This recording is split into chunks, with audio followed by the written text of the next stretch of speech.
Welcome to Storytime with the Legends. We have a real legend with us today. This is Don Dykstra. Don, can you tell us what you do, what you've been doing for a while, and get right into your stories? Well, Bloomfield Homes is our company. We build houses in 50 neighborhoods all the way around the Metroplex. We started ourselves in a garage with $100,000, and there's a saying behind every successful man is a surprised woman, and my wife's probably the most surprised person in the world, and with her help, we've done it. But what I want to talk about is just the strategy of just choose to do business with good people and let everybody else see who can screw each other harder. Yeah. So, few stories. First one, I get a call from Mike Collins, head of planning, City of Euless. We'd been building some houses there, and he said, Gary McCamey, city manager, former police chief, told me to drive you around town, pick some properties out that would make sense for you. We went and did it. I called Gary McCamey up and said, Gary, that's really nice. No one ever does that for developers. And he says, well, you guys are great. And I said, well, what do we do that's so great? He says, well, you do what you said you're going to do. And I said, Gary, no, what? Not so fast. You do what you say you're going to do. It's a pretty low bar, right? Isn't that a low bar for business? But that is the bar for a lot of businesses. So that first story. Second story, John Baker, truly a legend of land development. He's dying of congestive heart failure. Can't even come to Dallas anymore. He's stuck in Oklahoma. He's trying to dispose of his properties so his wife won't have to mess with it all after he's gone. Like most developers, he's accumulated a bunch. He would call me up, he'd say, and I'd be, oh, John, how you doing? How you feeling? You having a better day? And he'd be, Dykstra, just shut up. I got 5 minutes. And he'd be, okay. And we'd run through deals. And I was closed like 3 or 4 of them. And we'd have this call about every 2 weeks or so. And they were getting harder and harder.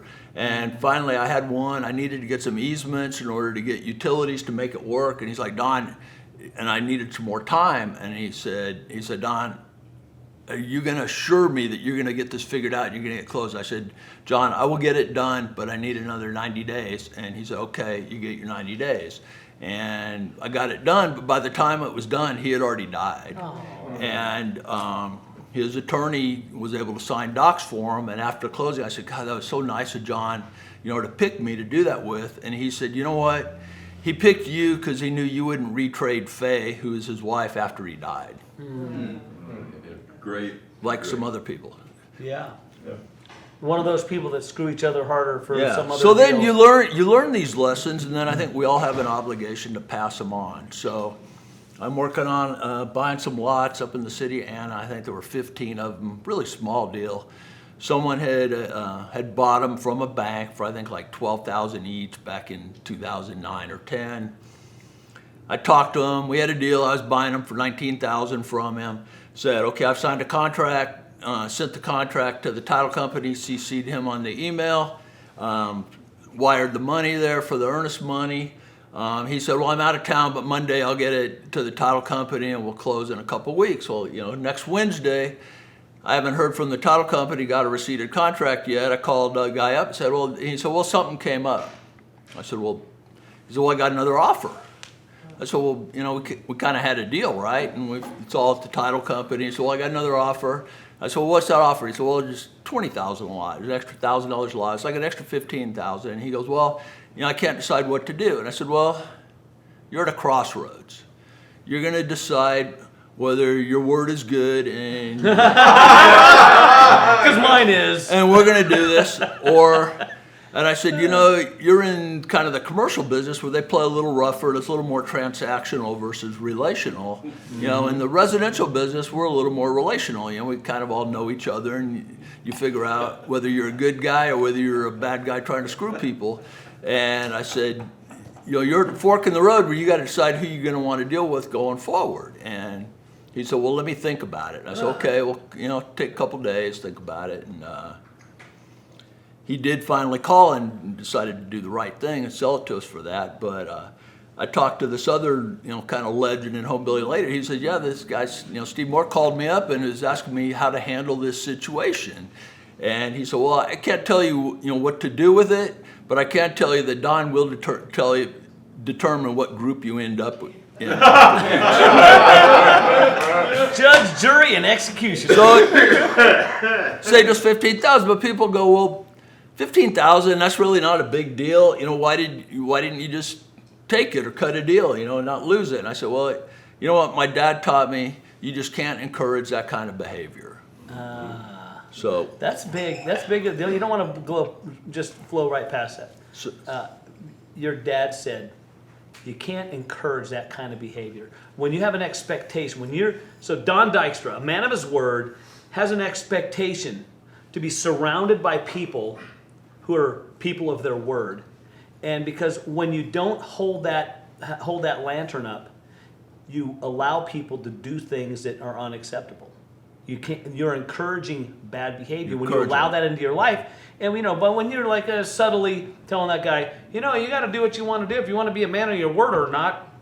I mean, that's a form of very true. You're a good influence on kids. him by saying that. You were being your dad to that guy when he didn't have his dad standing there next to him to say it for him. And my dad lived it, which leads me to my last and final story, which I think will stick with people. So my dad's gone now, but we grew up in a really pretty rough area outside Los Angeles.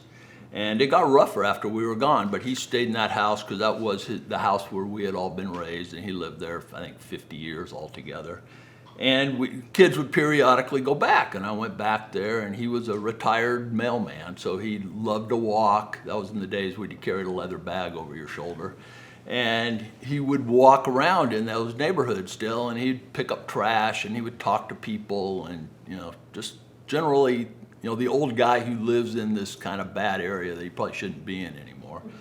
And I go there, and I said, well, Dad, how's it going? He said, hey, it's going all right. And I said, what's been going on? He said, well, I was out taking my walk, and a car stopped next to me, and the guy stuck a gun on me, and he said, give me your wallet. And I said, well, would you give me your wallet? I mean, you don't even care about money. You've always told me anything can burn has no real value. And he said, no, I told him to fuck himself. And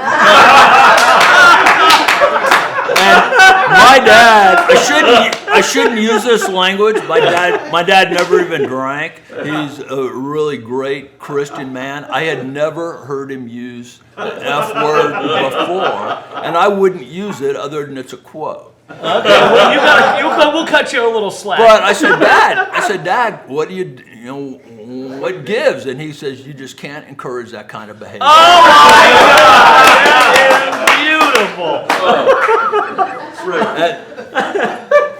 Here comes Jay. And that's the lesson. Nope, you're not done. Don. Sit easy. Sit down. I've got to conclude Don's being here by telling you why he is now a very important part of Biz Owners Ed and passing his wisdom on to our people that attend.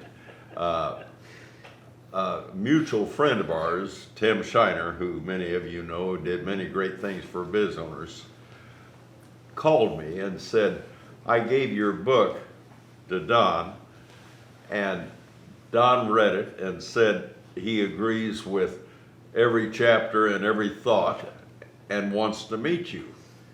And as a result of that, we had breakfast over at Westlake at their very lovely facility and got acquainted, and Don came on board. But it's so much fun to hear the stories he just told. I at one time wrote out 10 entrepreneurial thoughts, and I put them in order of importance. And number one was the single most important thing in your life, in your career, in your personal world, the people you surround yourself with. Amen. And we are honored and privileged to have a guy that's been as successful as Don and started in a garage and now has his company, has, I think, enough lots to build another 25,000 homes in DFW. Yeah, it's been an exciting journey. I've loved Biz Owners. I've loved meeting the people. I've loved hearing the story. I love the energy that's there. And I do think a lot of it, as people share it, is just encouraging each other and let people understand that other people have gone down this path and it's scary. And what Jay really got my attention is that it does create a lot of jobs. I mean, we started out with 3 people, only one of whom was getting paid. In the garage of our first house we built. And they say that the average home will create 3 jobs for 2 years, and we're now building over 2,000 houses a year. So we are now creating something like 12,000 jobs, and it's pretty exciting to see the impact that it's having on all these families and giving people the ability to provide for themselves. So Great. I appreciate being here, and thank you for letting me be part of this. Don? Let's give Don a hand. Thank you, man. Don Dykstra, a man of his word who requires you to be one of yours.